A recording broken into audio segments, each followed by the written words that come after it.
सभी मेरे युवा साथियों को जय श्री परशुराम। हर हर महादेव। भारत माता की जय। वंदे मातरम।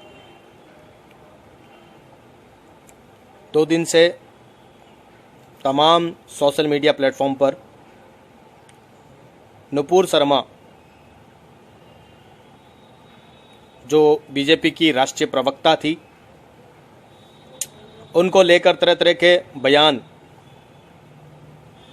शांति दूतों द्वारा प्रकाशित किए जा रहे हैं।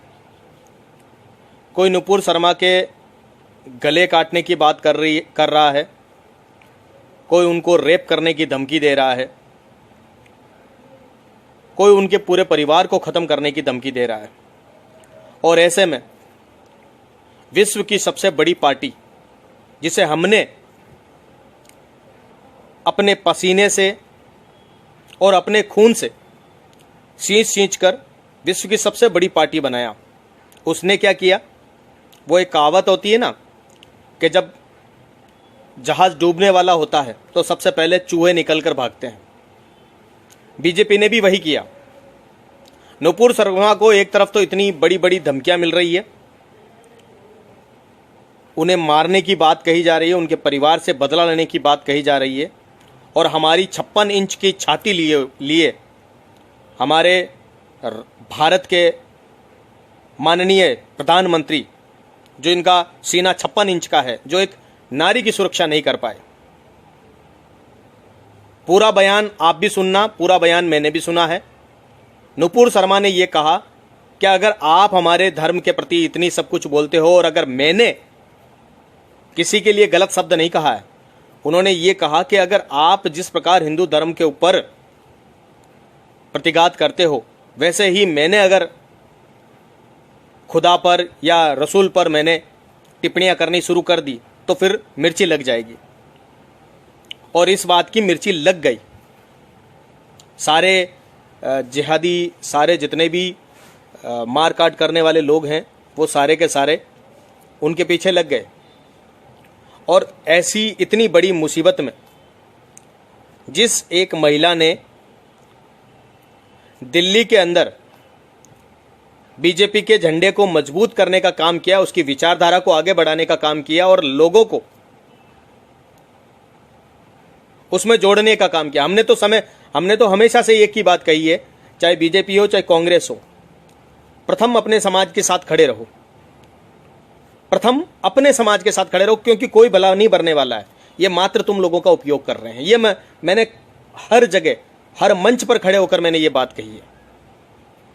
दिल्ली के अंदर एक व्यक्ति की चाकुओं से गोद कर हत्या कर दी जाती है, इस बीजेपी ने कोई स्टैंड नहीं लिया। केरल के अंदर एक परिवार की संपूर्ण हत्या कर दी जाती है, बीजेपी का कार्यकर्ता था, इस बीजेपी ने उसका सपोर्ट नहीं लिया। वो आरएसएस का कार्यकर्ता भी था।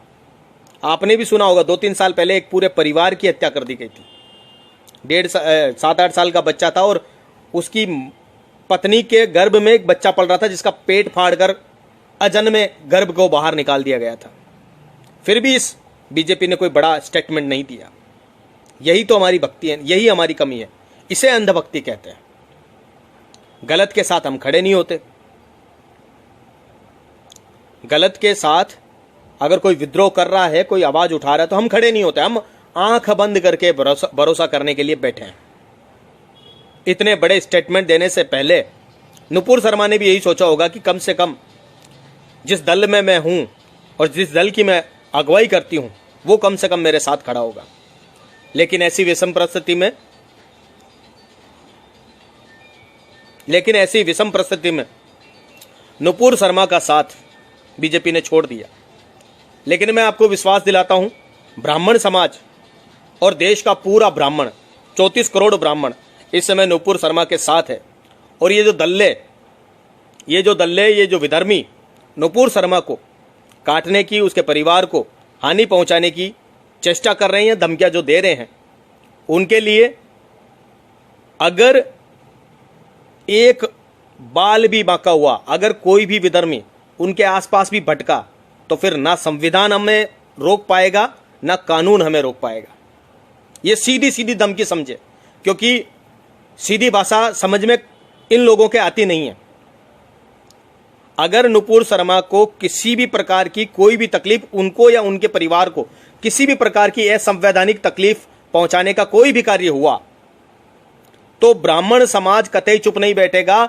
और भारत में 34 करोड़ ब्राह्मण रहता है, हमारे भी गले से ऊपर तक पानी पहुंच चुका है।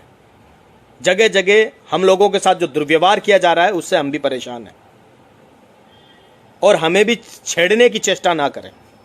कोई भी राजनीतिक दल हमारे समाज के किसी व्यक्ति का साथ देता है या नहीं देता है, उससे हमें कोई मतलब नहीं है। हमने कभी भी राजनीतिक पार्टियों की ना तो चाटुकारिता की है और ना ही उनके पक्ष में या विपक्ष में कभी कोई बयान दिया है। हमें पता है तुम्हारे गुदा नहीं है, तुम्हारे पिछवाड़े अगर गुदा नहीं है तो तुम अपना गुदा अपने पास रखो। हमारी युवा पीढ़ी, मैं अपनी युवा पीढ़ी को भी एक संदेश देना चाहता हूं, समय है, समझ लो, इनकी चालों को समझ लो। ये राजनीतिक चालें हैं, ये हम जैसे सामान्य व्यक्तियों के समझ से परे की बातें हैं। ये अपने राजनीतिक लाभ के लिए किसी भी व्यक्ति की बलि चढ़ा सकते हैं। इनके लिए महिला, इनके लिए बच्चे, इनके लिए पार्टी के कार्यकर्ता कोई मायने नहीं रखता। इनके लिए मायने अगर कोई चीज रखती है तो वो सिर्फ सत्ता रखती है। और आप इनको सत्ता दिलाने के चक्कर में अपने लोगों की बलि देते हैं, अपने समाज के ऊपर प्रतिघात करवाने का प्रयास करते हैं। आप इनकी चाटुकारिता में इतने अंधभक्त हो चुके हैं कि आपको अपने समाज की बात करने वाला व्यक्ति दिखाई नहीं देता है। ये जो नसों में तुम्हारे ये जो कीड़ा घुसाया है ना, इसे समझो, करो, सब कुछ करो, लेकिन आटे में नमक जितना करो, अति मत करो जिससे तुम्हारा परिवार तकलीफ में आ जाए।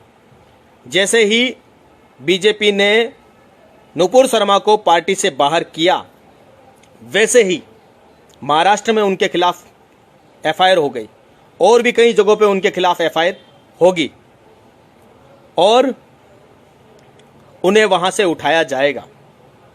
चूंकि पार्टी की कार्यकर्ता रही है, इसलिए पार्टी की तरफ से मेरा कोई स्टेटमेंट नहीं रहेगा, लेकिन इतना जरूर कहूंगा, जितने भी ये विधर्मी, बूंदी में भी कुछ लोगों ने वीडियो बनाया था और कहा था ये हलाल कर देंगे, वो हलाल कर देंगे।